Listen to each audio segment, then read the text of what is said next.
अस्मदाचार्यपर्यन्तां श्रीवन्दे गुरुपरम्पराम्। ॐ वरहापीडं नटवरवपु कर्णयो कर्णिकारं विप्रदवासा कनककपिशं वैजयन्तीं च मालाम् रन्धाणवेणोरधरसुधया पूरयन् गोपवृन्दै वृन्दारण्यं स्वपदरमणं प्राविशद्गीतकीर्तिः। ॐ वंशीविभूषितकरा नवनीरदाभात् पीताम्बरादरुणबिम्बफलादरुष्ठात् पूर्णेन्दुसुन्दरमुखादरविन्दनेत्रात् कृष्णात् परं किमपि तत्त्व अहं न जाने।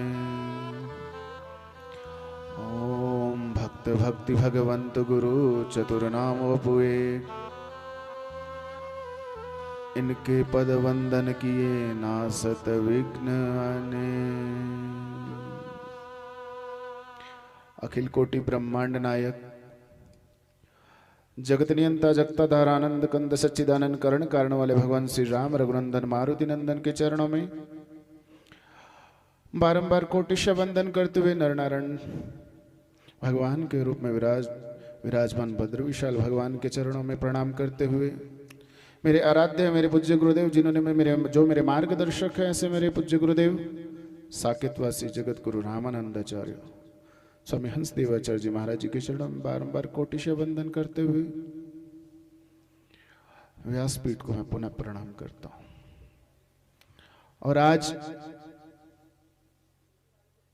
बड़ी प्रसन्नता का विषय है। आज हमारे बीच में आचार्य जी हैं और आचार्य जी का आज जन्मोत्सव है। इसके लिए हम सर्वप्रथम पूज्य आचार्य जी को जन्म दिवस की बहुत बहुत शुभकामनाएं देते हैं। अभी एक और बच्चे का जन्म दिवस था, शायद उसका नाम विशाल है।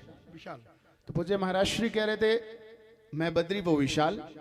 आज बद्री विशाल का जन्मोत्सव है। पर मैंने पूज्य महाराज श्री को यहां से साइड में से कहा नहीं, नर और नारायण।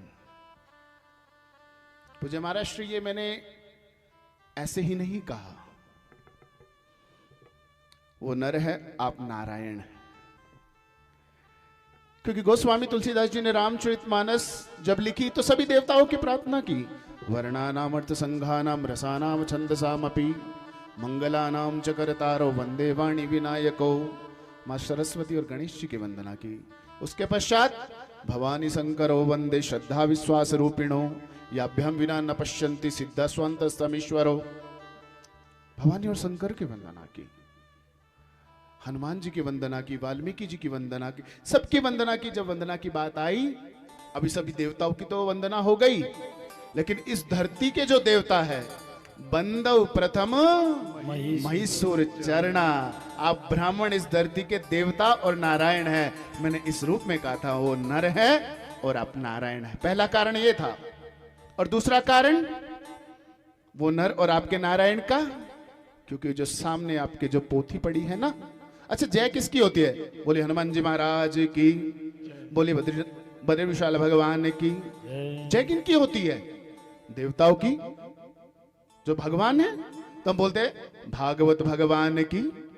जो ये सामने आपके सामने जो पोथी पड़ी है, तेनेयम वांगमयी मूर्ति प्रत्यक्षा वर्तते हरे। ये कोई सामान्य ग्रंथ नहीं है, ये साक्षात भगवान का स्वरूप है।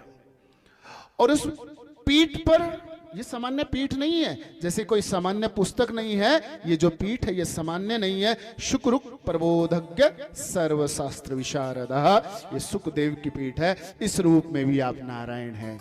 इसलिए आज नर और नारायण का जन्मोत्सव है। सर्वप्रथम पूज्य महाराज श्री को और हमारे विशाल जी को भी जन्मोत्सव की ढेरों सारी शुभकामनाएं। उत्सव की ढेरों सारी शुभकामनाएं।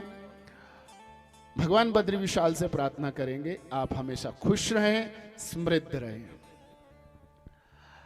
और आप सबकी सौभाग्य की मैं क्या सराहना करूं। पूज्य महाराज श्री ने जब प्रथम दिवस बताया होगा, भाग्योदीन बहुजन्म समर्जितेन सत्संगमं च लभते पुरुषो यदा वै अज्ञान हेतु कृत मोह मदांधकारम नाशम ही तदोदयते विवेकः।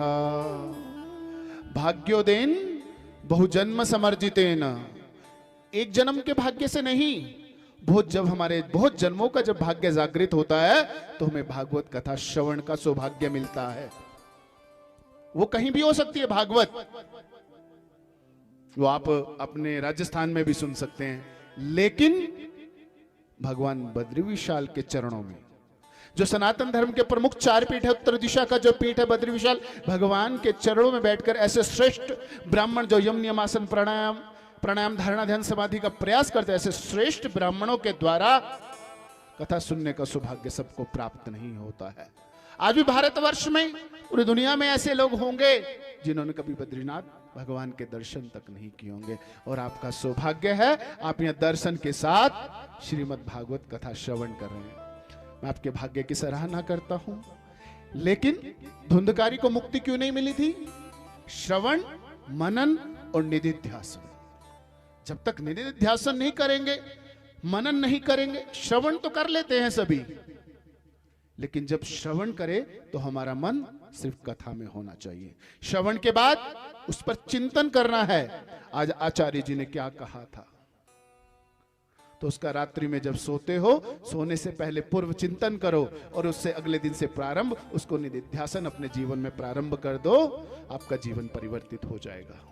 ये वो भागवत यस्य श्रवण मात्रेण मुक्ति करतले स्थिता, ये मुक्ति प्रदान वाला ग्रंथ है। अगर मानुष जन्म अगर आपको मिला है, अगर इसमें मुक्ति का प्रयास नहीं किया तो इस धरती पर आना, जानवर भी तो आता है, खाना पीना सोना ये तो जानवर भी करता है, लेकिन हमारे मनुष्य जीवन में आकर अगर हमें मुक्ति का प्रयास नहीं किया, फिर दोबारा से पुनरपि जननम पुनरपि मरणम पुनरपि जननी जठरे शयनम, दोबारा से इस गर्भ में आना है। ये जो गर्भ है ना, लोग बड़े खुश होते हैं जब बच्चे का जन्म होता है ना। अभी पूज्य महाराज श्री ने कपिलोपाख्यान में शायद बच्चे की वो कथा सुनाई गई, कैसे कललम पेकरात्रेण पंचरात्रेण बुद्बुदम, हम तो प्रसन्न होते हैं, लेकिन वो बच्चा, अच्छा ये बताओ, अगर मैं आपको किसी डब्बे में बंद कर दूं एक दिन के लिए, आपको कैसा लगेगा? तो सोचिए वो बच्चा 9 महीने के डब्बे में बंद रहता तो उसको कैसा लगता होगा। क्या आप भी चाहते? गर्भवासम समम दुखम न भूतो न भविष्यति, जो गर्भ की जो पीड़ा होती है, इससे बड़ा दुनिया में कोई दुख नहीं है। अगर इस पीड़ा से मुक्ति चाहते हो तो ये मुक्ति, ये ग्रंथ, ये साक्षात भगवान के रूप में जो भागवत महापुराण है, और भाग्यशाली ये वो भूमि है जहां पर सभी पुराण महर्षि वेद व्यास जी द्वारा लिखे गए हैं। ऐसी भूमि पर आप भागवत कथा का श्रवण कर रहे हैं। क्योंकि पूज्य महाराज श्री के पास भी समय कम है, मैं चाहता हूं, क्योंकि पहले ही मूल कथा हो नहीं पाती है 7 दिन में, 7 दिन में पहले 2 समय होती थी, वो भी नहीं, अब संगीत भी है, सब चीजें वो नहीं हो पाती, इसलिए मैं ज्यादा समय नहीं लूंगा। वैसे तो अगर भागवत के हिसाब से तो मूल कथा कभी हो ही नहीं पाएगी, कम से कम 1 महीना तो कम से कम चाहिए, अगर स्पर्श करते हुए भी चले तो हम बिल्कुल। तो इसलिए मैं ज्यादा समय ना लेकर पूज्य महाराज श्री को बहुत बहुत आभार व्यक्त करता हूं, जो पूज्य गुरुदेव महाराज जी के प्रति इतना समर्पण। सूंघता कोई नहीं है फूल मुरझाने के बाद, सूंघता कोई नहीं है फूल मुरझाने के बाद, कौन करता है किसी की याद मर जाने के बाद। तो आप ऐसे हैं, आज पूज्य गुरुदेव इस शरीर में हो ना हो, लेकिन आपका समर्पण पूज्य गुरुदेव महाराज जी के प्रति हमेशा रहा है, इसके लिए मैं आपका आभारी रहूंगा। और मैं चाहता हूं पूज्य गुरुदेव महाराज जी का आशीर्वाद हमेशा आप पर बना रहे, और मैं हमेशा कभी भी मेरी जरूरत हो, मैं हमेशा आपके साथ खड़ा हूं। और पुनः पूज्य महाराज श्री को